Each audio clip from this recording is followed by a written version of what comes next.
మహబూబ్నగర్ లో తనను ఓడించడానికి అందరూ కలిసి పనిచేశారన్న డీకే అరుణ వ్యాఖ్యలకు సీఎం రేవంత్ కౌంటర్ ఇచ్చారు.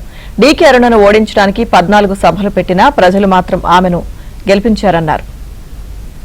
పాలమూరు ఎన్నికలు వచ్చినప్పుడే రాజకీయం. వాస్తవంగా చెప్పాలంటే ఇక్కడ ఉన్న వాళ్ళందరూ నన్ను ఓడగొట్టడానికి గట్టిగా పనిచేసిన వాళ్ళే. ఇక్కడ ఉన్న వాళ్ళంతా నన్ను ఓడగొట్టడానికి గట్టిగా పనిచేసిన వాళ్ళే.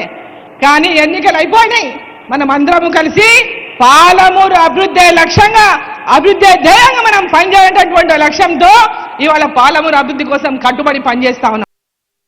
అన్నమ్మగారు చెప్పారు, ఎన్నికలప్పుడు నా ఓటమికి మా అందరూ ప్రయత్నం చేసిండ్రని.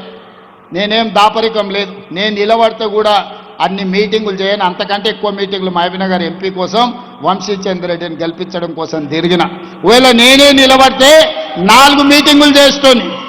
కానీ వంశీచంద్ర రెడ్డిని గెలిపించాలి, మా అరుణమ్మను ఓడగొట్టాలని 14 మీటింగులు పెట్టిన మహబూబ్నగర్ పార్లమెంట్లో.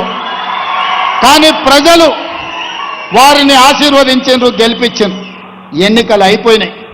ఎన్నికల తర్వాత రాజకీయాలు లేవు, కుట్రలు కుతంత్రాలు లేవు.